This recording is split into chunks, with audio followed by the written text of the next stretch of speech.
Hey everyone, welcome back to my channel. Welcome back to Real's World. I am so glad that you guys could join me by watching this video. I just first of all want to give a big shout out to any and everyone who clicked on this video. Thank you to all of my subscribers. Thank you to all of my supporters, my friends, my family, lovers, all of that. I'm just really grateful for everyone that told me, to get back into the whole notion or motion of posting again. And I'm just really appreciative of everyone who told me how positive my channel affected them or had an impact on them. So I just first of all want to give a shout out to all of those people. Thank y'all so much. This video is for y'all, and I wouldn't be where I am without y'all. I know I've been gone from YouTube for a while now, and I apologize for that. When I first started this channel, I was more consistent.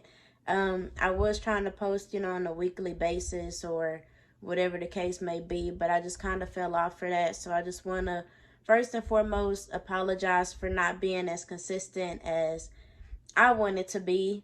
And if I let anyone down, I'm sorry about that. But here I am. And this video is for all my people. Hello, people. Hey, thank y'all. So without further ado, this video is just literally gonna be me getting into it. What I've been up to, the ins and outs, what's going on. Literally, it's been over a year since I posted on YouTube, and so much has changed. I've also gotten 2 piercings, so that's something that's changed. And I also got new glasses. A lot. Well, wait, did I have new glasses last time I posted? No, I didn't. So I actually got 2 new pairs of glasses since the last time I posted on YouTube. So many changes. 2 piercings and 2 glasses. Yes, ma'am. So, judging by the title of this video, we're just going to get into it. Going to update you on my life. And I'm going to try to make it short and simple. Y'all know I have an ability to rant. So, I'm going to try to keep the ranting to a minimum. But I can't make any promises because once I start going, it's going to be a whole process. So let's just see how long the video goes. I'm going to try to keep it short and simple. But if it turns out to be long, I know y'all have short attention spans with being on TikTok and Instagram and all these social media platforms. Y'all not used to watching videos for more than 30 seconds to a minute. So if you don't even get past the first minute and a half of this video, thank you so much for even clicking on it. Don't forget to like, comment, and subscribe. Turn on y'all post notifications so whenever I do choose to post again, hopefully sometime soon, y'all can see that. Oh, let me put my flowers in the camera. I just got some flowers recently. Shout out to Juan for the flowers. And they go so well with my little backdrop here. My backdrop also has lights on it. I'm not going to turn the lights on right now because I have my lamp on. But just imagine lights around this and lighting up kind of vibe. So yes, imagine that. So first things first. So the last time I posted a video, it was the Good Things Come to Those Who Wait video. It was me reading one of my journal entries, and that was back in March, I think. So if y'all haven't checked that video out, go check it out. It was literally short and simple, probably like a 5-minute video, literally just me reading my journal entry about how good things come to those who wait, how, sometimes good things happen to us, and the balance of life and all that, and how, good things happen and bad things happen, and we always feel like, why me? Why are bad things always happening to me? And all that. So check that out if you haven't. If you don't want to check it out, that's also okay. So updates on me. Since the last time I posted a video, I have gotten a job. So the last time I posted, I was unemployed. Not ashamed to say it. I didn't have a job. But shortly after I posted that last video, I actually got a job offer. Good things come to those that wait. So I got a job offer working from home as a patient advocate or health pro consultant for this company. And basically what that job was, it was me assisting like clients, basically assisting like the clients that we handle with their insurance concerns or like their benefit questions. Slightly different than a customer service representative, because with my job, we did take phone calls and stuff like that, and we did have to make phone calls, but my job was different because we were actually more so like researchers. So just to run down of what the job was: working from home Monday through Friday, technically 8 to 5, but realistically you don't get off of work until your work is done. I might get into that a little bit later. So the job is basically a research job. So in a nutshell, people either call into us on our general line or email into us directly as their designated health pro, and they could say something like, hey, I need help find a doctor in my area, or hey, can you look at this bill that I got from this doctor's visit, or hey, this is a claim I have from a dental or medical or vision service. Can y'all review it for accuracy, make sure it's okay? Or hey, I plan on getting XYZ done at the doctor. Can y'all provide me with a cost estimate? So that's basically what our job was. People would call into us or email into us about questions about their benefit concerns. So medical, dental, or vision, and we would assist them. We would research their concerns and try to get them an answer, typically within a 1 business day turnaround time. Sometimes we had research that couldn't get solved within a 1 business day. Like, for example, usually if someone called in or emailed and they had like a bill that was like wrong, that insurance should have paid more, or like insurance didn't cover it at all, or just anything that was going wrong with the bill they received from any type of service, sometimes those take a little bit longer. So on a typical day for me, I would log into my laptop, log into my setup. This is part of my setup. Actually, that's not part of my setup. Sorry, I lied. Log into my laptop, and the first thing I do is I go through any follow-ups I have for the day, which consists of like the stuff that can't really be closed in 1 business day. So go through my follow-ups and try to work on those. Then we get assigned research cases, which range every day because we have a point system that we go based off of. So for an example, like points usually range between like 400 to maybe like 800 on a busy day. So we get a certain amount of research that will get us to meet those points. Everything that we research is worth a certain amount of points. So that's how we know how much work we're going to have for that day. Start off, we do research, and that's pretty much all we do all day is pretty much research. Now, I have been at the job for about a year, so close to a year in, I actually got my own groups, which meant that people could email me directly as their designated health pro, and I was in charge of like emailing them back. I became a communicator for groups. So that meant that people would reach out, hey Jarrell, can you help me with XYZ? And then I would be responsible for, emailing those people back within a designated time frame. Just letting them know like, hey, yes, me and my team will look into this for you. Expect an update within this turnaround time. So that happened about a year in. We call that being a communicator. So I became a communicator I don't know how long it took me to become a communicator, because it kind of took me a while. Like I was kind of, struggling with the role for a while. So it kind of took me a while to get to that point, but I eventually got to the point to where I became a communicator. In a nutshell, that job was stressful. It's the most stressful thing I've ever had to do. It was like college times 10. Because, it's a lot of research. We would sometimes have to draft appeals for people, and it involved us calling insurance companies, which could get stressful because when, like, our job, we were more so a third-party advocacy, so we're not like an insurance company. We're more so a third party. So, like, let's say whatever job you work at, let's say you work for Sonic, for example. Okay, and Sonic gives you benefits, medical, dental, or vision. We're health pros for Sonic. For example, like where Sonic employees can call us to assist them with their benefits, but we don't work for Sonic, and we also don't work for an insurance company. We're advocates. So we work with your employer regarding your insurance. So a lot of the times when we would call insurance, like for example, if I call United Healthcare, hey, my name is Jarrell. I'm a patient advocate calling from blah, blah, blah company, and I'm calling on behalf of XYZ member to assist them with a bill or to see what their benefits are for a mental health visit with a therapist, something like that or whatever. And depending on who you speak to, the representative from insurance can either, one, they'll know who you are, they'll know the company, they'll kind of be familiar with the role, so they'll be happy to assist you. Or two, they'll be like, what the fuck are, what are you? Who are you? A lot of times when I would call insurance or doctor's office especially, they'll say, so who are you again? What do you do? And what is that? What's the name of the company? So you don't work for insurance? Oh, so you're a doctor? You're not a doctor? And you're not an insurance company? No, I'm a third party. Oh, third party. Well, unfortunately, man, we can't speak to third parties because that's against HIPAA. And HIPAA is like, like private information that you can't share with other people.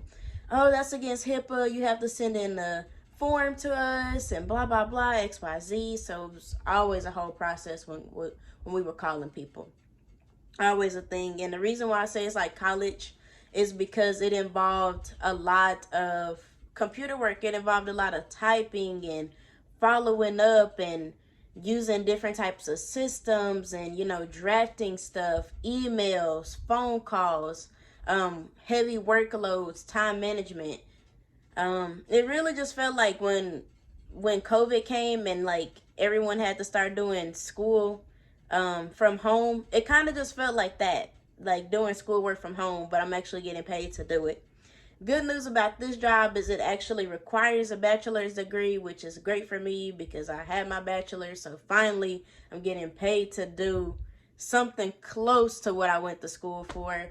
The only thing is this job is not in the industry that I went to school for. It's more so in the healthcare industry, and my degree is in psychology and business. But I mean, hey, it's getting me there. Always a foot in the door type of thing, stepping stool, as I like to say. So, long story short, you guys, I was at that job for about a good year. I started in April, and I actually left in May. Like I said, it just became too stressful. It was a 8 to 5 job, but we couldn't get off of work until our work for that day was done. So, like, until our research was done, until all of our emails were answered, until all of our follow-ups were either moved or done for that day. And most of the times I wasn't getting off of work until like, I'm gonna say 7, but realistically 7 was a good day for me. I wasn't getting off of work until about 8 o'clock, sometimes later. Like when I was like really terrible at the role and like my time management was horrible, later than 8. And we're not supposed to be staying later than 8. At the time when I started the job, I was only an hourly employee. So I was supposed to be getting off at 5, regardless of if my work was done or not. I was supposed to get off at 5, but I was still staying like late, 7, 8. The latest I done stayed, I don't even want to say how long it was, because those were times when I was like, man, fuck it, I'm going to just BS. I'm going to get off at whatever time. I don't care what time it is tonight. But as I started to do a little bit more, as I started to move up in the company, I was able to get my time management better, like down packed. So I could get off, at 6:30 or 7. But that was after I switched to like a salary position, because once I got the salary, I was getting more like responsibility. So it just, everything changed. I just kind of learned how to better navigate the role, but it also became more stressful. They had gave me like a promotion where they gave me like all these groups, like 50 groups. Now, when you have groups, every group is a different employer. So just imagine 50 employers and then all of their employees, however many employees know about your advocacy service, can email you at any time of the day. And our protocol is we have to respond to all of our emails within 2 hours. Now, we have to respond to emails in 2 hours. We have to take any incoming phone calls from the queue, which is like any general phone calls that come in. We have to answer those phone calls. We have to do our research for the day. That has to be done by the end of the business day or by the next business day if we have to push it. And we have to do follow-ups that usually consist of about like 7 to 10 other research things that you have to do. So all of that just became too much for me. The work-life balance was terrible, like horrible. Even though I work from home, literally I work like 5 inches from my bed, I literally could not separate my work life from my home life. And it was like one of the most stressful times my first couple of months there, I was like, I'm not gonna be able to make it. I'm gonna have to leave. Like, it's not gonna work out. But I pushed myself to stay longer, and I'm glad that I did stay longer because it showed me that like I can do this role. And once I got to the point to where, you know, I got my groups and where I reached like a personal point for me where I was satisfied, I was like, I'm just gonna go ahead and leave, because realistically it's just gonna keep being more bullshit. Like, I'm gonna just call it as it is a spade. It was just gonna keep being more bullshit, you know? So I left, and I don't regret leaving. I don't regret leaving. Like, I know some people say, well, you shouldn't have left before, you know, you had something else lined up. And I get that. But at the same time, I'm young. I'm only 23 years old. I just want to enjoy my life. Like, the job was great and it was paying me big girl money, and I loved that. And it really taught me a lot of skills. Like, now I know more about the healthcare industry and all that. And I feel like I learned a lot professionally and I grew as a person. But I just feel like my time was up. So I'm gone from that job. I'm currently in the process of looking for another job. And whatever job I get next, I want it to be a job that I can actually stay at for a long time. I don't want it to just be another, well, this is just another stepping stone, or I can just be here for a year and then just leave. Like, I want a job. Not maybe a career. Like, I want something where I can go and actually be at and be happy and content with my life, and not want to leave every week, you know, and not counting down the days until Friday. Like, I want an actual job that I like, something that I enjoy. So if anyone out there is hiring, I have a bachelor's in psychology, a minor in business administration. I can type however many words per minute. I know how to talk on the phone, communication skills. If you want my resume, hit me up outside of this and I can send it to you if you're serious. Serious inquiries only. But seriously though, I left and I don't regret it, because now I'm living my best life. I'm chilling. I get to just like enjoy life. I haven't been able to fully like enjoy life in a very, very long time, because I'm always stressed about what I should be doing next, and always feeling like I'm not doing enough. But at this point, I'm like, girl, you good. Like, stop stressing. You're fine. You're good right where you are. Take some time off. You got all your life to break your back. You 23 and your back, you got the back problems of a 63-year-old woman. Calm down. It's gonna be okay. New piercings. I love it. So that's where I am right now, enjoying life. Also, family life has changed. I'm now an aunt. Shout out to my niece, Harm D. I love you. I know you can't watch my YouTube videos yet, but one day when you can see it, just know that I'm giving you the shout out right now. Hashtag Auntie's little homie. So I was about to say I'm a niece now. I'm an aunt now, and I love it. It's great. Love being an auntie. Enjoy it. Amazing. Let's see what else is really going on. Updates for those of y'all that maybe had seen it. A few months ago, I had posted something about Luke being missing. So Luke, he's always been a demon seed of a dog. I've always said he was like Chucky in a dog version. Luke just started to get really aggressive in the house. He attacked my sister once while she was pregnant, and that kind of was just like the tip of the iceberg, straw that broke the camel's back. So he basically had to leave our house. Long story short, I don't know what's going on with Luke right now. It's kind of very emotional, because he basically we had to find another place for him to go, because, you know, he wasn't going to be able to continue being in our house and, you know, trying to attack us every now and again. Like, I don't know. Luke is like a human, so he has his ups and his downs, his own mood swings, his own personality. So if he gets mad, he'll just literally lunge at us and try to attack us. And even though we laughed it off and it was something that he had been doing really since we got him as a puppy, it just got to a point to where it was like too much. And he was like, Luke is like 9 years old now, so it's like a long pattern. My mom always compares it to like an abusive relationship, because he'll attack us and then we'll like feel sorry for him and then like take him back in, and then he'll beat our ass again and then we take him back and all that. So Luke is gone. Yeah, Luke is gone. I just actually recently found out some really sad news about Luke. So we, like, when he got basically put out of this house, we were trying to find like arrangements for him to go, but there wasn't really anyone that can take him in. You know, we tried asking other family and friends or whoever if they could take him in, but because of like the stories they heard from us, no one really wanted to take Luke in.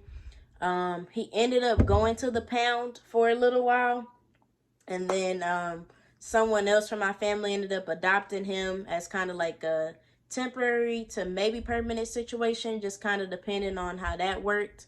But that didn't work out because he then started like showing his ass with this new family member, or you know, with the other person. So now he went back to the pound, and the sad news is I just found out that because he's an aggressive dog and he had to go back to the pound, that 9 times out of 10, if they can't find like a rescue home or like kind of shelter for dogs, I guess, for him to go to, then they're probably going to put him down, just because of, I'm assuming, because of his aggressive behavior and maybe also because of his age. Now, I wasn't told this information directly, because when Luke got adopted from the pound from my family member, that family member became like the owner of Luke, like legally through, you know, the system, I guess. So this information was told to me, you know, a little while ago about his status, about he might be getting put down. So I'm really sad about it. I've been having Luke ever since I was in high school, like my freshman year in high school, since I was like maybe 13 or 14 years old. He's been with me through high school, through college, and I love Luke so much. Luke, I know I was going to say, if you're seeing this, I love you. I know you can't watch YouTube, but you always have a place in my heart, Luke, and I always will love you. I'm really sorry that I couldn't do more to help you, and it really makes me sad that it had to end this way. I'm not going to cry about it. I've done that already, so no tears left. What's that song from Waiting to Exhale? I'm not gonna cry. I'm not gonna cry. I'm not gonna shed no tears. But just know, tears were shed for you, Luke. And I love you. I miss you. No dog will ever be able to replace you. And that's just it. Other than that, that's pretty much my life. I'm kind of boring. I don't really want to talk too much. I mean, new glasses, new job / no job. I'm an aunt now. Luke's gone. Still pretty much living in the same place. Still driving the same car. I'm actually trying to get a new car, but with the way gas is set up, I might as well just go ahead and keep this little car that I have now, because the amount of money I'm paying to put gas in my car, I'd rather pay that than get a bigger car or something newer and have to be paying double that amount. So me and my little Chevy AVO gonna keep on chilling for a little bit until the wheels fall off. Then I'm gonna put some new wheels on, let them wheels fall off. Then I'll decide if they need some more new wheels after that.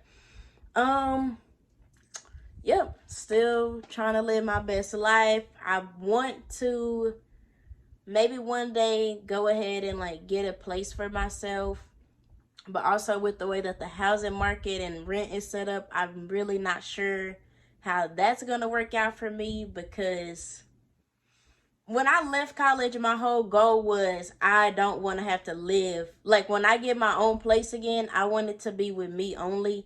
Because, like, being in college, yeah, you live on your own, but you still also have roommates. Like, every year I was in college, I had 3 other people I lived with. So I never really got a full experience of actually living by myself. So I always said a good goal for me would be to live by myself. But with the way rent is looking, I feel like I'm going to have to get a roommate or something. Now, we're going to see if these pandemic prices go down, but with the way gas is looking and with the way that food is going up, I don't know. I really don't know. And I'm also unemployed now. But, hey, it is what it is. What can we do? I mean, really, what can we do about this life? I don't know. Every year I say, you know what? It just can't. Like, how are we getting worse every year? You know, you start off with a pandemic that you still not really out of. We knew when COVID came, everything was going to hit the fan. okay, COVID came, all these businesses started going down. So, you know, at some point we're going to go back into a recession like 2008 or whenever. I think it was 2008 when we had our last recession or whatever. We kind of all seen it coming. We knew that this was going to happen again. And here it is. Boom, we're in it. Boom, it's in the room. And here we go.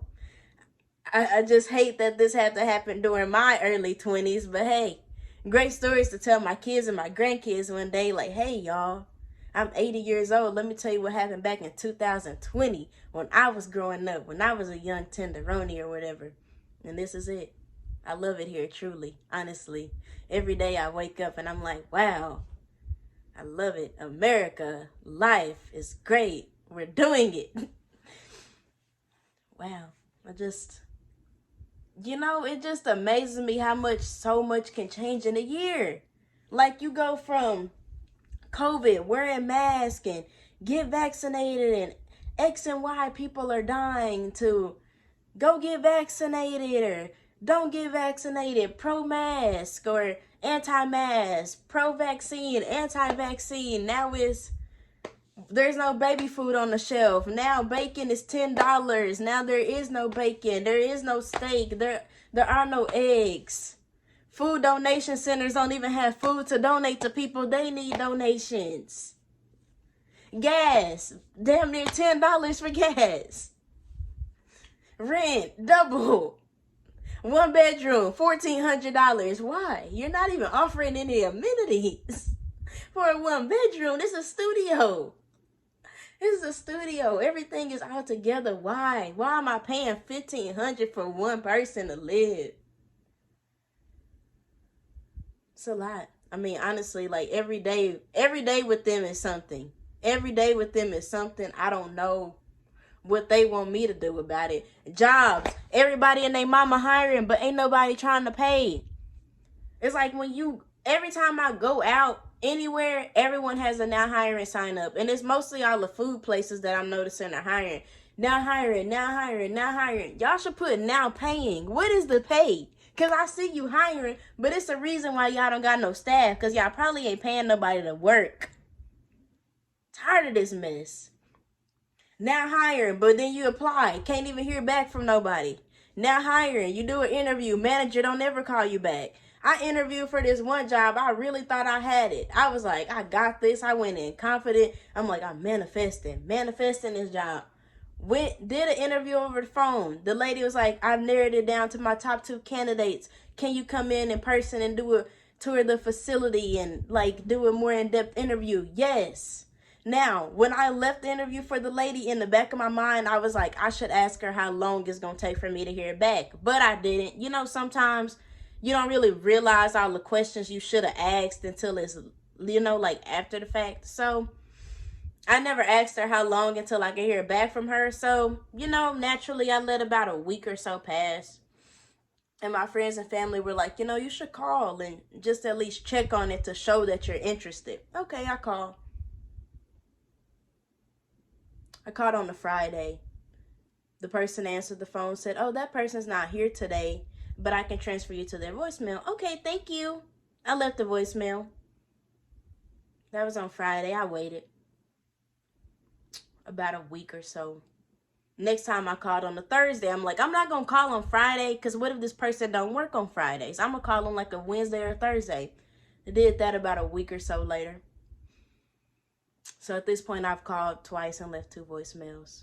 To this day, I still haven't heard back from this lady, which is amazing to me because you were so gung-ho on calling me to interview for the job. But, honey, did I get the job or not? Clearly, I didn't. And I don't even care if I didn't get the job. I feel like just have enough respect for me to say, hey, after considering it, you're not the right person for this role.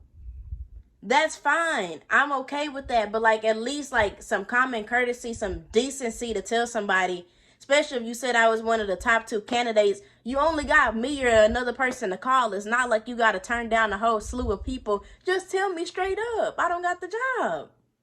Unprofessional. Even if she called me right now at this very second, which I doubt, I wouldn't even take the job, because just your lack of communication just is already a big red flag for me that I cannot do this environment. I cannot, will not, shall not, all the nots ever with you because of how you acting.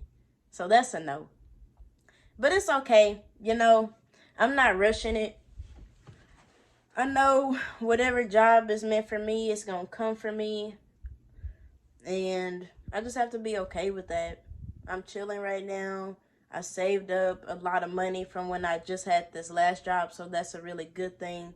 But I don't like the idea of money going out and money not coming in. Like, I don't mind spending money as long as there's some other money to replace the money that's being spent. But when it's constantly spend, and there's no replace, I had bought some makeup the other day. I know this not even related, but I had bought some makeup the other day and I had to return it because it was just completely wrong, and I got a refund for it. And I was like, wow, look at me getting money back. Like, look, is this the only way I'm going to get income, is by returning shit? Like, I don't even know. I have no idea. But yeah, so currently looking for a job. Got new piercings. Thinking about getting a tattoo at some point in life. Everyone keeps asking me when I'm going to get a tattoo. And I always say I don't know because I'm so indecisive. I don't want to get something and then regret it. So yeah, that's me. I'm